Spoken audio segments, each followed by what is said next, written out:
함께 예배하는 모든 분들 가운데 이 말씀의 축복이 함께 하시기를 주님의 이름으로 축원합니다. 우리가 지금 이번 주 맥주절을 우리가 지켰습니다. 이 맥주절에 대해서 우리가 함께 나누기를 원합니다. 우리가 1년을 이렇게 지낼 때에 많은 절기를 우리가 지내게 됩니다. 특별히 이렇게 봄에 우리는 부활절 이렇게 예배를 드리죠. 그리고 겨울에는 이렇게 성탄절을 우리가 이렇게 지킵니다.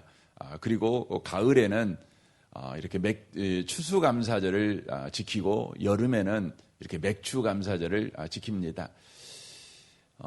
구약에서는 7가지 절기가 있지만 신약 교회인 저와 여러분은 이렇게 4개의 절기를 보통 지키고 있는 것을 우리가 보게 되어집니다. 오늘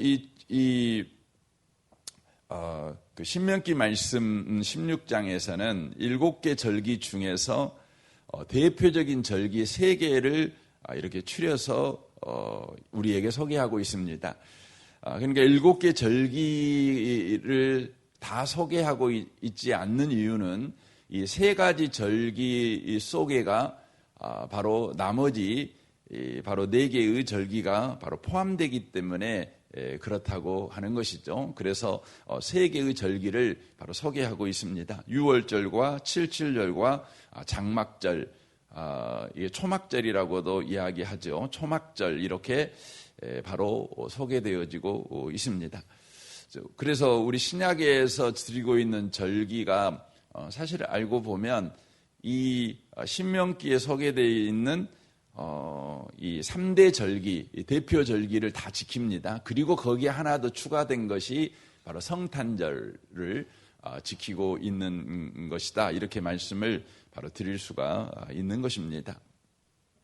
절기를 하나님께서 지키게 하신 것은 종교 의식으로 그들에게 바로 지켜라 이렇게 말씀하고 있는 것이 아니라 우리 하나님께서 우리 인생 가운데 이루시는 큰 구원, 이 구원을 바로 우리에게 기억하게 하시기 위해서 바로 그 구원을 이루시는 예수 그리스도를 바로 예표해 주는 것이 바로 절기라고 하는 것입니다. 유월절은 바로 예수 그리스도의 고난과 죽음, 그리고 더 나아가 이 유월절은 초실절까지 포함하고 있는데 바로 예수 그리스도의 부활까지 바로 말하고 있는 것입니다. 그리고 나팔절이나 대속절이나 초막절은 예수 그리스도의 재림을 이야기하고 있는 것이죠. 바로 예수 그리스도의 재림과 최후 심판 이것까지 바로 이야기하고 있다고 하는 것입니다. 그런데 그 사이에 들어가 있는 것이 바로 칠칠절, 우리가 소위 말하는 맥주절이라고 하는 것이죠. 신약교회에서 가장 사실 그 성도들이 절기를 지킬 때에 좀 더 소홀하게 지키는 절기가 있다면 아마 맥주절이 아닐까 이런 생각을 해보게 되어집니다. 고난주간부터 시작되는 부활절, 이 절기는 사실 굉장히 많은 분들이 관심을 가지고 또 마음을 가지고 이렇게 지키죠. 또 성탄절도 그러는 것을 우리가 보고 또 추수감사절도 성도들이 그런 것을 보게 됩니다. 그러니까 그냥 당장 이렇게 보면 헌금 나오는 것 보면 그 맥주감사절 헌금이 사실 가장 작게 나옵니다. 추수감사절 헌금의 절반 정도, 헌금 가지고 이렇게 평가할 수는 없지만 그래도 작은 평가지만 성도님들이 맥주감사절은 크게 그렇게 생각하고 있지 않구나 이렇게 생각을 합니다. 그 중에 한 이유가 뭐냐면 이 맥주라고 하는 이 맥자가 보리맥자 아닙니까? 그러니까 도시에 살고 있는 저와 여러분은 이 보리 추수와는 사실 크게 상관하지 않지 않습니까? 또 보리 농사는 우리나라에서도 크게 짓는 농사는 아니니까요. 그래서 보리 추수를 한 다음에 하나님께 감사해야 돼. 이렇게 맥주 감사절을 있기 때문에 우리가 맥주 감사절을 좀 소홀하게, 좀 더 작게 여기고 우리가 있는 절기가 아닌가 이렇게 생각이 됩니다. 하지만 구속사적으로 보면 사실 맥주 감사절은 유월절과 초막절과 바로 그 중요성에서 결코 떨어지는 것이 아닙니다. 어쩌면 이 77절이라고 하는 이 맥주 감사절이라고 하는 것이 저와 여러분의 현실, 즉 구원받은 저와 여러분들이 천국 가는 그날까지 우리가 어떤 삶을 살아야 되는지를 가르쳐주는 절기이기 때문에 아주 우리에게는 실제적이고 현실적인 바로 절기다 이렇게 말씀을 바로 드릴 수가 있습니다. 그러니까 유월절은 이미 예수 안에서 성취된 절기 아니겠습니까? 그리고 초막절은 아직 성취되지 않은 절기지요. 그러니까 이미 성취된 예수 그리스도의 구원과 아직 이루어지지 않은 예수 그리스도의 재림 사이를 저와 여러분이 살고 있거든요.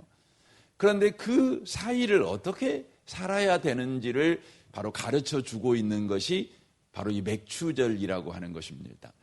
다만 우리가 보리추수 했냐 안 했냐 이것으로 우리가 감사절을 잘 지낼 거냐 안 지낼 거냐를 결정하는 것이 아니라 예수 그리스도로 인하여 우리에게 허락된 구원을 가지고 예수 그리스도의 재림을 기다리는 저와 여러분의 삶이 어떠한 삶을 살아야 되는지를 바로 가르치고 있는 이렇게 인생을 살아도 돼라는 걸 가르치고 있는 바로 절기이기 때문에 굉장히 중요한 바로 절기라고 하는 것이죠. 우리가 맥주 감사절 이렇게 돼 있어서 우리는 보통 감사 이렇게 하게 되어지면 감사할 일이 있는가 없는가 우리의 삶 속에서 이렇게 찾지 않습니까? 가정생활에서 직장생활에서 자녀의 삶에 또 남편의 삶에 아내의 삶에 내 사업에 또 직장생활에 감사할 일이 있는가 하고 찾아서 이렇게 감사를 하지요. 추수감사절은 1년을 생각하고 하니까 좀 더 생각할 거리가 많고 또 1년을 마감하는 시절에 이루어지는 절기이기 때문에 좀 더 생각을 하지만 맥주감사절은 한참 이제 지금 살아가고 있는 시기이기 때문에 또 전반기 지나는 그런 상황이기 때문에 그렇게 사실 감사할 일이 추수감사절보다는 많지는 않다 이렇게 생각을 하거든요. 그런데 이 맥주감사절에서 중요하게 다루고 있는 것은 바로 예수님께서 이루신 바로 구원, 그 구원을 가지고 예수 그리스도의 재림을 바로 소망하면서 살아야 되는 것을 가르쳐주는 것이 뭐냐면 맥주절이에요. 그러니까 예수 그리스도가 이루신 바로 구원이 실제적으로 저와 여러분의 삶에 어떻게 바로 역사하고 있으며 그 구원이 어떤 구원인가를 실제적으로 경험하게 하는 거죠. 그리고는 바로 우리로 하여금 예수 그리스도의 재림의 날까지 바로 살아가게 하는 것입니다. 그래서 오늘 본문에 이 신명기 이 말씀에 나와 있는 이 77절을 지키는 걸 보면 크게 보면 두 가지로 이렇게 나눠져 있습니다. 9절 말씀하고 10절까지 그리고 이제 11절부터 12절 이렇게 특이로 나누어져 있는 것을 보게 되어집니다. 이 9절은 7주를 셀지니 곡식의 낫을 대는 첫날부터 7주를 세어, 이렇게 되어 있죠. 주일날 이 부분은 충분히 말씀을 드렸습니다. 그러니까 7주 동안에 하나님께서 약속대로 그 비를 1주간 오게 하고 6주간 뜨거운 건조한 바람이 불게 해서 보리와 밀의 추수가 풍성하게 되고, 그리고 가을에 거둘 과일 나무의 열매가 주렁주렁 맺히게 하는가, 이것을 바로 계속해서 보는 것이 뭐냐면 그 77절을 지키기 위한 준비 과정이에요. 그러니까 77절을 지키려면 반드시 7주 동안 세봐야 돼요. 그리고 나서 그 다음 날 77절을 지키는 거예요. 그 다음 날 맥추절을 지키는 거죠. 그러니까 49일 동안 매일매일 확인하는 거예요. 하나님이 약속을 지키는가 안 지키는가. 다른 표현으로 말하면 여기에 초실절이라고 돼 있는데, 이걸 신약적인 의미로 말을 하면 예수님의 부활이죠. 예수님의 부활. 그러니까 예수님의 부활, 예수님의 부활은 예수님에게만 이루어지고 끝난 부활이 아닙니다. 성경 에베소서 1장에 보면 이렇게 우리에게 바울 사도가 바로 에베소 교회를 위해서 기도하고 있는 그 기도 내용에 보면 이런 내용이 있는 것을 보게 되어집니다. 19절입니다. 그 에베소서 1장 그 20절 말씀을 19절부터 좀 보겠습니다. 19절 그 20절, 이렇게 에베소서 1장 19절 20절, 혹시 여러분 성경 한번 펴보시면 좋겠습니다.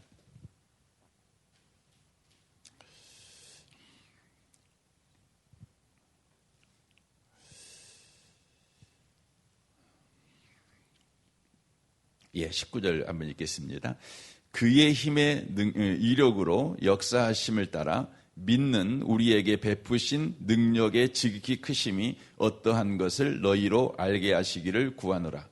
그의 능력이 그리스도 안에서 역사하사 죽은 자들 가운데서 다시 살리시고 하늘에서 자기의 오른편에 앉히사 모든 통치와 권세와 능력과 주권과 이 세상뿐 아니라 오는 세상에 일컫는 모든 이름 위에 뛰어나게 하시고 또 만물을 그 발 아래 복종하게 하시고 그를 만물 위의 교회의 머리로 삼으셨느니라. 교회는 그의 몸이니 만물 안에서 만물을 충만케 하시는 이의 충만함이니라 라고 되어 있습니다. 바울 사도는 에베소 교회를 향해서 기도하지요. 그 기도의 세 번째 내용이 뭐냐면 그의 힘의 위력으로 역사하심을 따라 믿는 우리에게 베푸시는 능력의 지극히 크심이 어떠한 것을 너희로 알게 하기를 구한다. 이렇게 돼 있어요. 굉장히 말이 막 복잡한 말인데 한마디로 말하면 예수님을 살리신 하나님의 능력이 얼마나 큰지 니들이 알기를 원한다. 이렇게 돼 있어요. 이 말은 이런 말이에요. 예수님을 살리신 하나님의 능력이 지금 너희들의 삶 가운데 역사하고 있다. 그러므로 예수님을 살리신 그 능력을 너희들이 알기를 원한다. 이런 말씀이에요. 이런 말씀이죠. 그러니까 예수님 안에 역사하셨던 그 능력, 그런데 그 능력이 뭐냐면 죽은 자들 가운데서 예수님을 살리신 능력이죠. 그러니까 부활의 능력이죠. 이 부활의 능력. 그러니까 예수 믿는 사람들은 예수 믿은 이후 예수님의 재림의 날까지 우리의 삶에 역사하고 있는 하나님의 능력이 어떤 능력이에요? 부활의 능력이에요. 부활의 능력입니다. 부활의 능력이 뭡니까? 죽은 자들 가운데서 다시 살리신 능력이에요. 다시 살리신 능력이에요. 그리고 더 나아가 20절에 봐요. 살리기만 한 것이 아니라 하늘에서 자기의 오른편에 앉히사 하나님 우편에 앉았다는 말은 무슨 말이냐면 통치자로 삼았다는 거예요. 다시 살려가지고 영광의 자리에 앉게 하셔가지고 그 다음에 보시면 모든 통치와 권세와 이게 능력 되게 있잖아요. 세상을 다스리는 자가 되게 하신 거죠. 지금 예수 믿는 사람에게 역사하고 있는 하나님의 능력이 이 능력이라는 거예요. 그러니까 신명기로 다시 돌아오면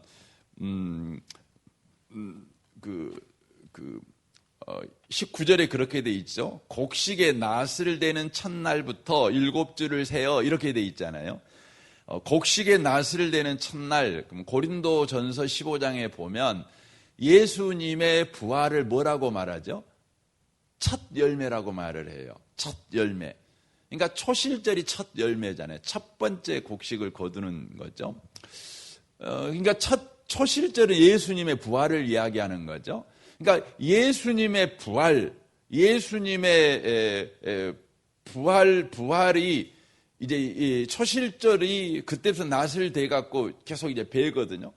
베는데 그것은 바로 베는 걸 아니에요. 첫 번째 이삭이 딱 나는 걸 보면서 이제 계속해서 열매를 맺겠구나. 이걸 우리가 알게 되는 거예요. 근데 계속해서 열매를 맺으려면 어떤 조건이 필요하냐면 열매를 맺을 수 있도록 마지막 비가, 늦은 비가 와야 되고 뜨거운 햇볕, 건조한 햇볕이 쫙 쬐줘야 되는 거죠. 그래서 곡식이 맺게 되는 것이죠. 이 일이 필요한 거예요. 근데 그것이 가능한 건 뭐냐면 바로 초실절, 예수님의 부활시키신 하나님의 능력이 바로 우리의 삶 가운데 49일 동안 계속돼야 되는 거예요. 이 49일 동안. 이 초실절의 은혜가 바로 49일 동안 계속돼야 되는 겁니다.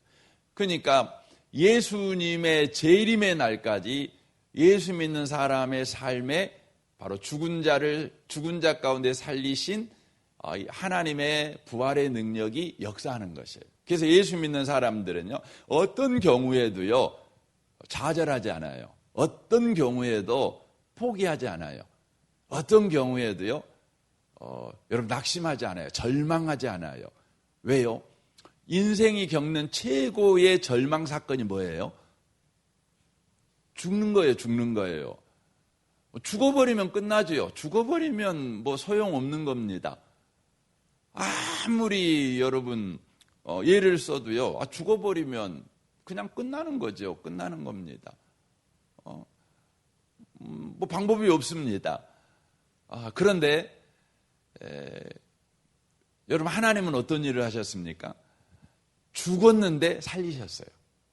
근데 죽었는데 살리신 그 능력으로 지금 예수 믿는 자들의 삶 속에 역사하는 거예요. 여러분 맥주감사절은요, 그것을 여러분 매일매일 저와 여러분이 세보는 거예요. 그리고 나서 맥주감사절을 드리는 거예요. 이걸 이야기를 하는 거예요. 이걸 이야기를 하는 겁니다.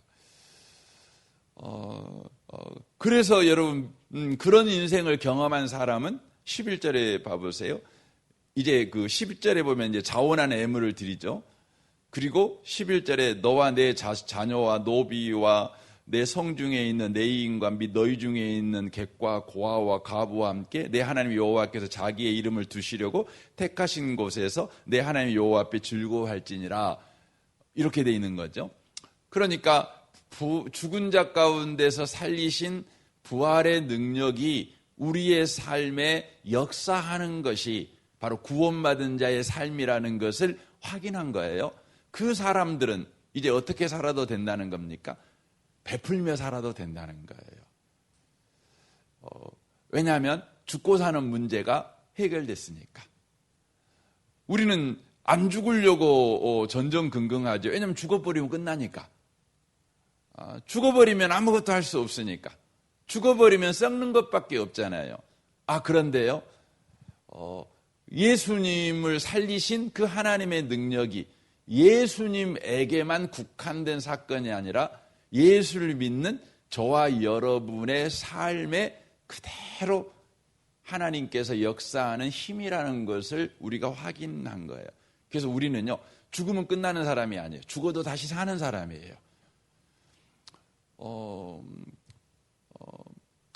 여러분 놀랍죠? 안 믿는 사람들은요, 죽으면 지옥 가는 겁니다. 근데 우리는요, 천국 가잖아요. 천국 가려면 여러분 가족에게 꼭 필요한 것이 있어요. 천국 가려면 꼭 필요한 게 뭐죠? 죽어야 돼요. 죽어야 천국 가는 겁니다. 그래서 여러분과 저는 죽어야 돼요. 여러분 성경에서는 아담의 후손들은요, 애 죽냐? 그러면 죄의 싹은 사망이니까 죽는 거예요. 죄값 치르려고 죽는 거예요. 근데 예수 믿는 사람은 애 죽냐? 천국 가려고 죽는 거예요. 그래서 요한복음 14장에 예수님이 말씀하셔요. 제자들이 이제 예수님이 나 죽는다 이렇게 말하니까 아이고 아닙니다. 안 죽어 죽을 수 없어요. 하면서 그 베드로가 예수님 가는 길을 막잖아요. 근데 예수님께서 그 요한복음 13장에서 네가 닭 울기 전에 날 배신할 거야. 그럽니다. 그러니까 예수님이 끝내 죽는다는 말 아닙니까? 끝내 이게 이제 얼굴이 파랗게 된 거예요. 죽어버리면 끝나는데. 그러면 예수님 쫓아 살아갔던 우리는 닭 쫓던 개 아닙니까? 뭡니까? 예수님 따라가려고 우리가 다 버리고 예수님 따라다녔는데 예수님 죽어버리면 우리 인생이 이런 허망한 인생이 될 수가 있는 겁니까? 그때 예수님이 말씀하죠. 너희는 마음에 근심하지 말고 하나님을 믿으니 또 나를 믿으라. 아버지 집에는 거할 곳이 많다. 이 이야기를 쫙 하는 겁니다. 그게 무슨 이야기예요? 죽으면 끝이 아니다. 예수 믿는 사람이 죽으면 아버지 집에 간다. 고향에 간다. 니들은 집이 하나님께서 너희들을 위해 집을 준비한다. 혹시 없으면 내가 가서 준비해 놓을 거다. 준비가 다 되면 너희 부르러 올 거다. 이렇게 말을 하는 거예요. 그러니까 예수 믿는 사람들한테 죽으면 꼭 와야 돼요. 무슨 날이니까요? 이사 가는 날이니까요.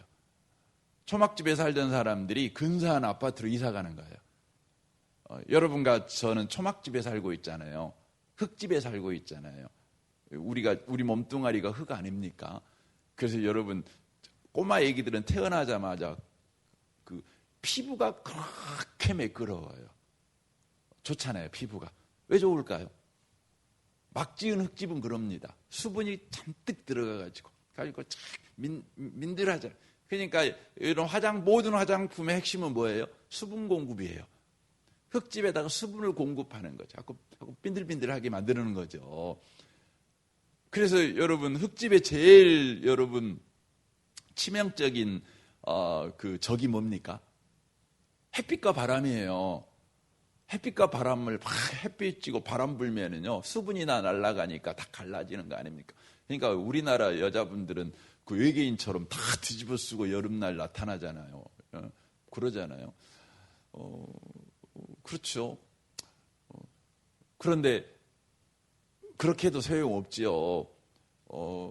계속해서 비바람 쐬고 나이 먹는다는 건 계속해서 수분이 우리 몸에서 빠져나가는 거 아닙니까? 그래가지고 어느 순간인가 우리 몸이 흙집이 짜그러지는 날이 오죠. 짜그러지는 날이 오죠. 근데 그것이 끝이 아니죠. 예수 믿는 사람들은 뭡니까? 우리 이 흙집에서 하나님이 준비한 집으로 옮겨가는 거예요. 이게 바로 예수 믿는 사람의 죽음인 거죠. 그러니까 전혀 다른 거죠.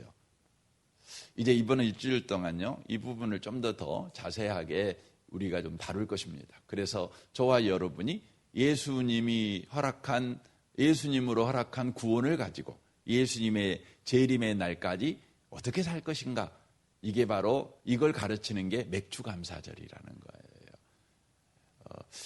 이번 한 주간 동안 아니 여러분의 평생에 이 맥주감사절의 은혜 이것을 가지고 살아가시는 모든 성도 되시기를 주님의 이름으로 축원합니다. 아멘. 우리 같이 기도하겠습니다.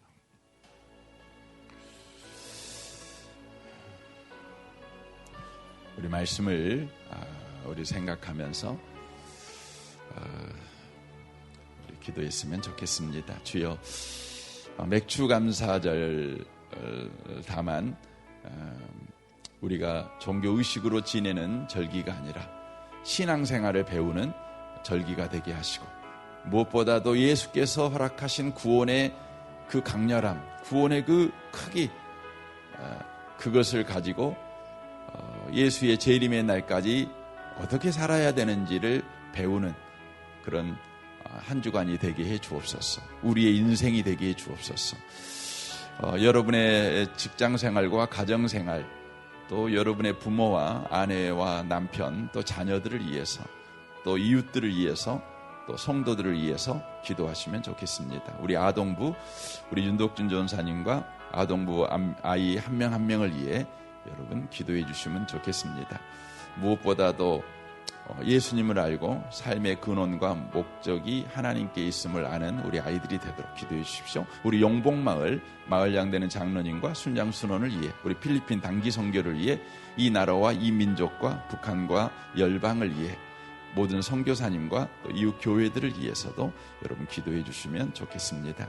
우리 좋으신 주님께 이 아침에 통성으로 구하겠습니다. 기도하겠습니다. 오 하나님 아버지 감사합니다.